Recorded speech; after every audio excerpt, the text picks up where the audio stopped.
If you have completed, remind me. Completed, sir. Completed, sir. Okay. Fine. Now, we'll go with the first topic today, that is the first B forms. So, ఈరోజు first B forms చెప్తాం. Topic start చేసే ప్రతిసారి just start the topic with the fresh page. Okay, కాలేజ్లో మాదిరిగా కకృతి మాత్రం పడకండి, జాగ్రత్తగా కొత్తగా కొత్త నోట్స్ పెట్టింటారు 90%. నమ్ముతున్నాం మేము, అంటే బేసిక్గా బీటెక్ స్టూడెంట్స్ నమ్మడం మానేసాను, కానీ బట్ ఇప్పటికన్నా మారింటారు అని ఒక ఫీలింగ్లో ఉన్నా నేను. సో ఆ ఫీలింగ్ని బ్రేక్ చేయకండి. Okay, so the first topic is first B forms. What are the B forms we are having? How many B form helping verbs we are having? At least tell me the number.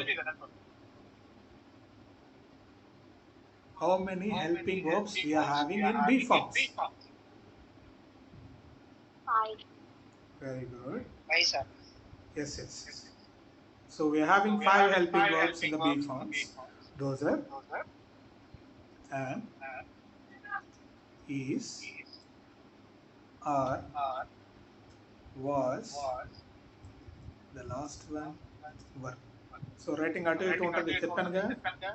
అది అర్థం కాకపోతే అడగండి, spellings చెప్తాను. Okay, now here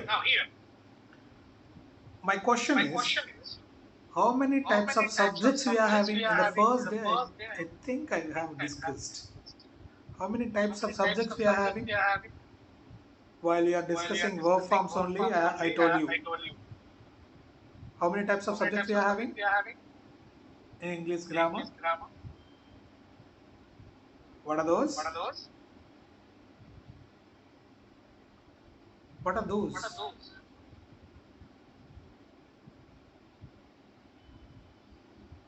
Tell me, what are the two types? Singular.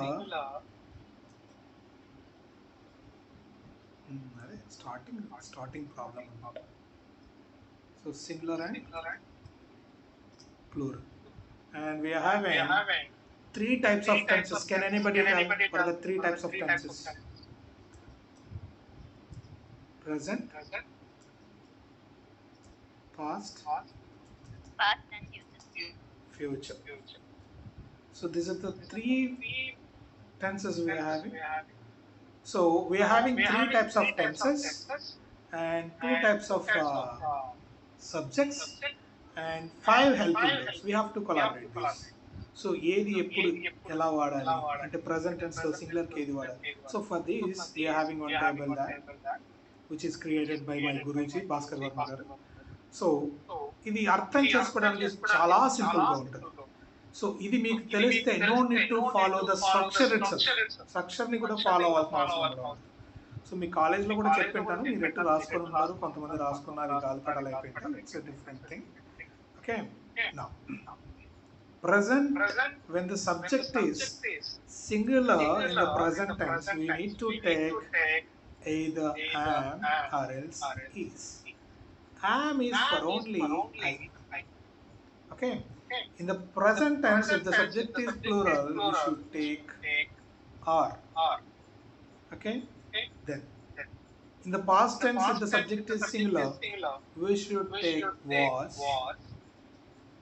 And in the past tense, if the subject is plural, we should take were. This is not were, this is were. Don't pronounce it as were. This is were. Adi were kada, were.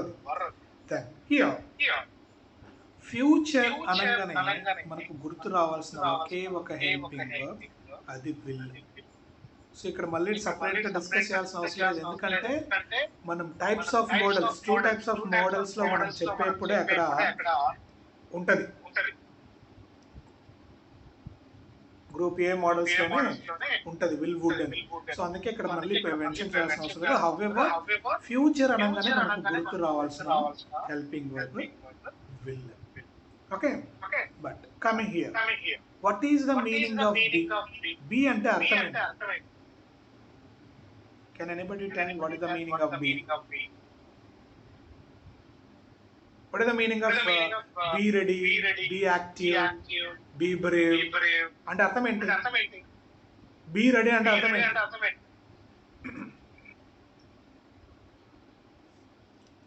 Guys, what is the meaning of be ready in Telugu?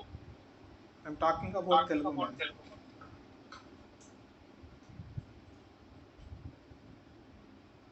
Be ready anta? Yes, ready ga undu. So the meaning of be, it is nothing but undatam. So ఈ ఉండటం అన్నది కూడా ఒక వర్బే.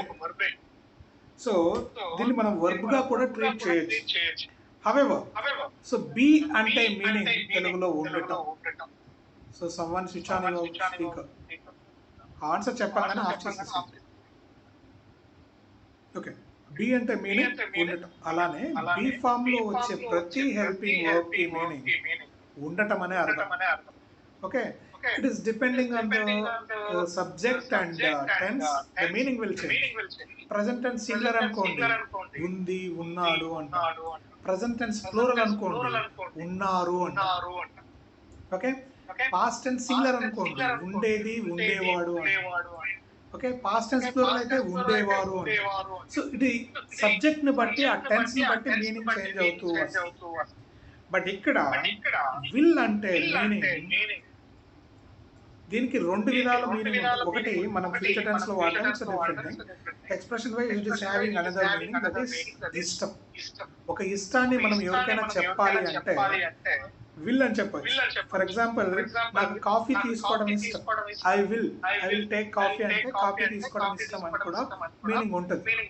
Because will, the meaning of will, it is nothing but willingness, ఇష్టము. Okay, మళ్ళీ నాకు coffee తీసుకోవడం ఇష్టం లేదంటే I don't like to take coffee. ఇంత చెప్పాల్సిన అవసరం లేదు. I won't take coffee, it is nothing but నాకు కాఫీ తీసుకోవడం ఇష్టం లేదు. ఇలా షార్ట్ కట్ కూడా చెప్పచ్చు. బట్ ఇక్కడ సో ఈ కేసులోకి వస్తే విల్ అని మాత్రం తీసుకుంటే ఇష్టం అన్న మీనింగ్ మాత్రమే ఉంది. బట్ ఇష్టం ఉంది, ఆ ఉండటం అన్న మీనింగ్ రావడం కోసం ఈ విల్ కి మనం బీని యాడ్ చేస్తాం. So by the way, in the future tense we are having the helping verb, that is will be. So this is the table we need to follow when you are taking the helping verb regarding the tense and according to the subject, the be forms table. So while you are writing the notes, careful ga neat ga raskunda. So this is the way, and don't write while I am teaching. నేను చెప్పేప్పుడు రాయకండి. Okay, ఇప్పటికీ ఇంకా అది follow అవుతున్నారంటే అంతకంటే దారుణం. First వినండి, విన్న తర్వాత మీకు అర్థమైందని రాయండి. అప్పటికి ఇంకేదైనా గుర్తు రాకపోతే అందుకోసం చూడండి. ఇప్పటికీ నేను చెప్తుంటే మీరు రాస్తూ ఉన్నారనుకోండి ఒక పక్క, ఇంత దూరం వచ్చి కూడా మీరు ఇంత రిస్క్ చేసుకొని ఇంత స్ట్రగుల్ అయ్యి కూడా జాయిన్ అయ్యి కూడా వేస్ట్. సో వినండి ఫస్ట్, అవేవో I give you the time. ఆ తర్వాత కావాలంటే మీరు రాసుకుంటారు. Anyway, so I want to explain. I just want to brief again. So present tense, if the subject is singular, we need to take either am or else is. Am అనేది I కి మాత్రమే తీసుకుంటాం. Present tense tense present అయ్యి subject plural గా ఉన్నప్పుడు we should take or. Okay, then past tense లో subject singular గా ఉంటే we should take was. past tense లో సబ్జెక్ట్ ప్లూరల్ గా ఉన్నప్పుడు we should take were. And in the future tense for the singular and plural we should take will be. Okay, so this is the way we need to take the helping verbs according to the subject and according to the tense. Okay,